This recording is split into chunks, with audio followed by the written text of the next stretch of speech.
Happy Halloween. Praise the Lord.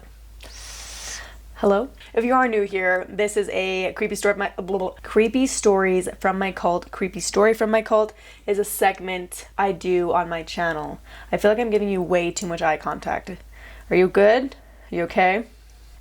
And this is the fourth creepy stories from my cult segment. And I basically tell some order cult history that's a little creepy that not a lot of people know about. Actually, a lot of these stories only order people know about, and not even all the order people know about it. So you're getting the real juice from the order, the real goss. Sorry, am I bumping this a lot? You get the real goss from a ex-order member herself. Some of these stories actually are things that I didn't even know about till after I left and I started talking to other ex-members. In the order, if they catch you digging into the truth that makes them look bad, then they don't like it. Today, though, we will be continuing the theme of death on my channel. We'll be starting to do my makeup, and we'll be talking about something actually a lot of people believe in. Some people call it the Armageddon. Some people call it the Rapture. Those are like really cool names. I am going to be doing makeup on my neck. Hello. I was gonna put my hair back with these little devil clips. Is this gonna be too distracting? So today we're gonna be talking about the Armageddon, the rapture, the end of the world. Most importantly, the second coming of Christ. Now, if you are not religious, you don't know how important this part of the Bible is. When I was a kid, I was so afraid of the second coming because what I believed was once the second coming happens, which is like when Christ comes back to the earth, right? The second coming of Christ means the end of the world is coming. So for anyone who's like new to religion and doesn't understand what the Armageddon or the rapture, it is an interesting concept. So let's talk about it for a second. So if you Google Armageddon, it's basically like, it's in the New Testament and it talks about this like big war of good and evil, and it's the final like finale of the world. It's the day of like judgment. So everyone like battles, good and evil get together and they battle, and then the day of judgment comes, which is like everyone's gonna be judged, and the good will go up to heaven, the bad will go to hell, which is crazy because like here's good and evil fighting. So I guess is it like raise your hand if you're good, okay, you go to that side, raise your hand if you're bad, okay, you go to that side, and then they just like charge at each other and they're all killing each other. But isn't it against the 10 Commandments to murder? So wouldn't that make you all bad? A battle between good and evil, and the good killed the bad, but then the good are now bad because they killed. Because you're fighting. It doesn't make sense to me. Honestly, none of it makes sense to me. And I believed in it when I was a kid. And then the rapture is basically like a time in this world, in this life, where the end is near. Multiple events that lead up to our end, right? The death of humanity. To give a little more context, because I know, like, if I was someone who did not come from any religion, I'd be like, what the hell? Where did you guys even come up with this? I will tell you some Bible verses right now. Some are Doctrine and Covenants. So if I'm telling you Doctrine and Covenants, that's what Mormons believe in and polygamists believe in. So just bear with me. So we have Matthew 24:27. For as the lightning comes from the east and shines as far as the west, so will be the coming of the Son of Man. So that verse is why actually a lot of Mormons and polygamists believe that, because it says the east gates, a lot of Mormons and polygamists believe that when the second coming of Christ, when Christ comes back to the earth again for the second time, that's the second coming of Christ, right? That he will be entering in the Salt Lake City temple, bursting out of the east gates of the Salt Lake City temple. Mormons and polygamists believe this. Not all of them, but it was a widespread belief. And that's why a lot of people in the Mormon church want to get married at the Salt Lake temple. You see all these pictures of them getting pictures on the east doors of the temple, because that's where Christ will be coming. Fun fact, that's Christ's house. Did you know that? Well, now you know. Another Bible verse, okay? 1 Thessalonians 5:2. For you yourselves are fully aware that the day of the Lord will come like a thief in the night. That verse scared the absolute poopy out of me when I was in the order, because they would say it a lot in the order, like, when the second coming comes, because everyone knew that when the second coming was coming, when Christ comes for the second time, to me it was a scary thing, because they were saying, okay, this is the end of the world now. Like, we're all the evil is going to go up in flames and all the good people are going up to heaven. Like, they would talk about it so much that, like, better be righteous, because it's the end of the world's coming and you better be righteous because you're going to burn in the flames. So this verse always scared me. You know, the day of the Lord will come like a thief in the night. Because I always wanted to know when it was going to happen. And they would say, well, like, you're not going to know. It's going to come like a thief in the night. And I was like, how am I supposed to prepare? And they're like, you should just always be righteous. You don't have to prepare. You just have to be good all the time. It's like Santa Claus. He's always watching. Christ will come like a thief in the night. But isn't Christ, like, against thieves in the night? Why are you relating him to a thief in the night, first of all? You know what I mean? Like, please stop. This is my Savior you're talking about. Hebrews 9:28. So Christ having been offered once to bear the sins of many will appear a second time, not to deal with sin, but to save those who are eagerly waiting for him. So I actually had Jehovah's Witness come to my house and explain this to me. They were really hyper focused on Revelations and the end of the world, and no shade to any Jehovah's Witnesses, but they almost had me convinced that I should join, because they kept focusing on the end of the world and Revelations and how, you know, how the end is near and we all need to, like, repent so that we can live with Jesus again. It's smart though. Like, if you guys watched my video on brainwashing, one of the main things on how to brainwash someone is to make sure that they're living in fear. That's how you get them. So they were very hyper-focused on all these verses of the end of the world and the end of the times and when Christ is coming down to, you know, either save you or let you burn alive in a fiery flames. He will cleanse the earth. When Jesus comes again, he will come in power and great glory. At the time, the wicked will be destroyed. All things that are corrupt will be burned, and earth will be cleansed by fire. Okay, that's Doctrine and Covenants. And you know, this is something that kind of annoys me. I always think that Doctrine and Covenants, like, I'll tell people, like, this is in the Bible, this verse, and I'll quote it, and then they'll be like, that's not the Bible, that's the Book of Mormon, or the Doctrine and Covenants. That's not even, like, a Christian belief, that's a Mormon belief. And I'm like, dagnabbit! But so, I just did it again. I don't know, maybe someone can comment down below if it's also a Christian belief that the whole world will be burning in flames by the end of when the end of the world comes, which sounds really scary. 1 Thessalonians 4:16-17. For the Lord himself would descend from heaven with a cry of command, with the voice of an archangel, and with the sound of the trumpet of God, and the dead in Christ will rise first. Sorry in advance if this is, like, triggering anyone who came from a really strict religion. It's triggering me too, trust me. Like, reading these verses, it triggers me because these verses were used to control me, so I'm there with you. But it's also kind of therapeutic to, like, read them back again and be like, wow, that really, like, worked for a while. Like, I really, like, believed that if I didn't listen to the leadership, I was gonna burn in flames at the end of the world. But you know what I think about a lot? Remember how the whole story of Noah and, like, God, like, flooded the earth because the people were wicked, blah blah blah. And then, after he floods the earth, he promises to never flood the earth again, right? He promises us that. And then I thought about this actually when I was in the order. I was like, so God promises that he's not going to flood the earth again. But then he, like, does tiny little floods around the world. Because we've seen floods around the world. People have died in floods around the world. And I remember asking when I was in the church, I was like, so why would God promise not to flood the world, but then flood little parts of it? That's like a white lie. Like, I promise I won't flood the entire earth. I didn't say that part of the earth. I said the entire earth. But I'll flood it a little bit. I promise I won't cheat, but I'll flirt a little. I won't cheat again, but I'll flirt a little, wink a little, you know. I'm not dead. I'm just married. I'm not buried, I'm married. Why even make that promise? God's like, I'm not gonna flood the world again, you guys. I promise. But I'll burn it. Can't trust him as far as you can throw him, am I right? Okay, anyway, so going back to the Thessalonians 4:16-17.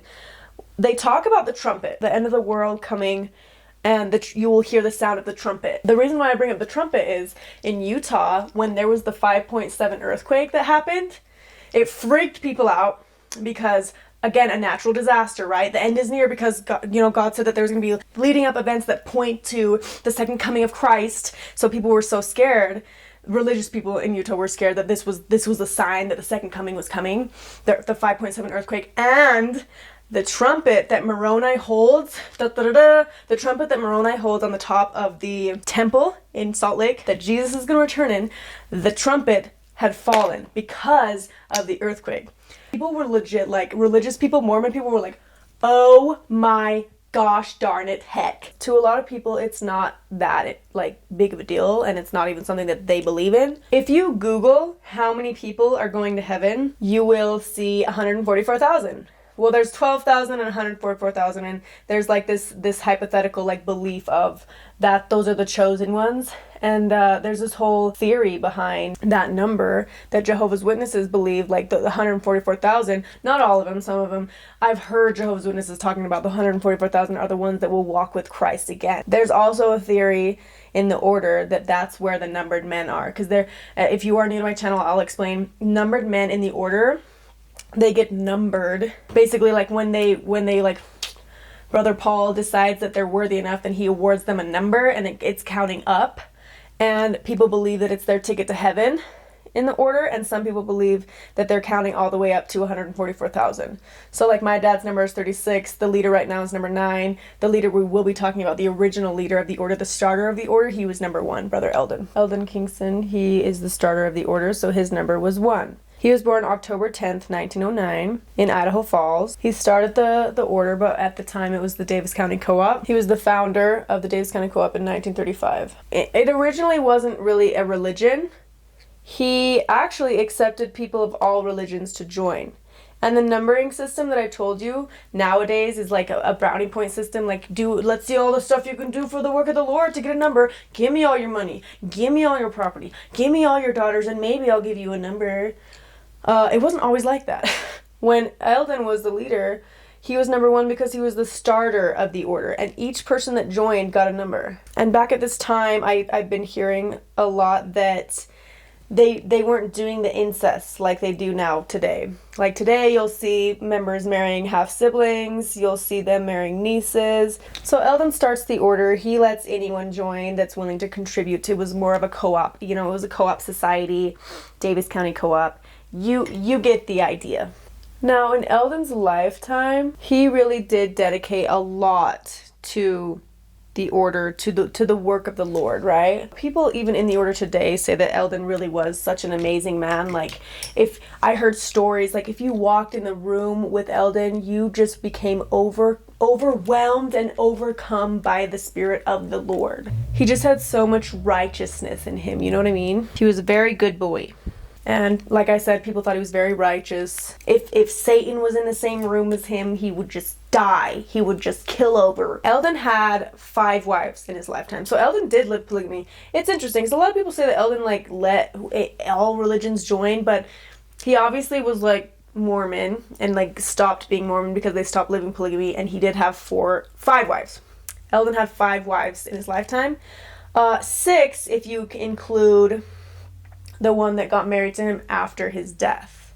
If you guys watched my last creepy story from my cult video, there was a woman who really wanted to marry Brother Elden, but she came to him when he was on his deathbed, and she was like, please, I want to marry you, and he was like, it's too late. And then when he died, she had a wedding and got married to Elden as proxy after his death.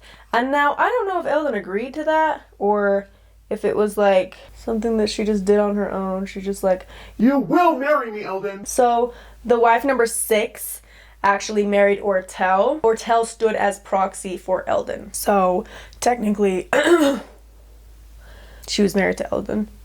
I don't know. But technically in his lifetime, he only had 5 wives that actually married him while he was alive. So he had 5 wives: a Gustavson, a Brown, a Franson, a Tucker, a Stoddard. The proxy wife, her last name was Hall. That was the number 6. Good for him. He is God's favorite by now.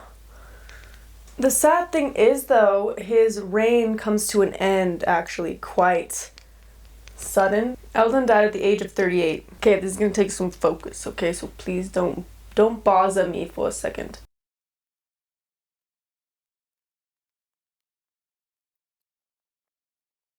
I'm doing it. You're welcome for that. Thank you. Thank you very much.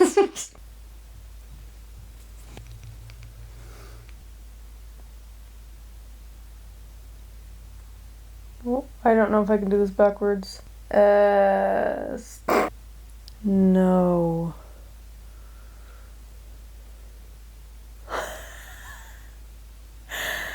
That's not right. It says no in the mirror. Anyway, where were we? Elden he starts the order in 1935, and not long after he starts the order, he starts to get sick. If you watched my story with Emily, we actually talk about this a little bit. I'll link it down below. He gets penile cancer, which is exactly what you're thinking, cancer of the penis. And there's a lot of debates on what caused this cancer. Some people speculate because one of the causes of penile cancer is being dirty. And some people speculate because back at this time, 1930s, 1940s, in the order, they weren't bathing every day. They didn't have running water. They were bathing like once a month. And some people speculate that that's why he got penile cancer. Also, having 5 wives, everyone's dirty. They're, he's poking this one, poking that one, rotating them, having kids with them, and not bathing. And this is just a theory. I don't know if that's exactly what the cause was, but that is definitely a cause of penile cancer. Regardless of how he got it, okay? And so in the order, they don't really believe in doctors. They don't believe in, at this time, people really, really believed Elden was could talk for God. Like he was walking with God, right? Because he got the keys to be able to create this place that became very religious very quickly. So people just didn't believe that Elden could die, honestly. And they were like, he's gonna come through. They started doing all these weird rituals. Like they really believe in fasting, especially back at this time. They were fasting a lot. So they put on fast. He was put on some weird diets. And they actually did try to eat the cancer away by putting lye on his penis. Lye will literally eat away. I think they thought that they could eat away the penis with lye, which is so whoa. Did it work? You tell me. He's dead. I believe that Aang can save the world. I believe that if they would have just taken him to the doctors, he would have lived a longer life. Penile cancer is curable if it's caught early enough.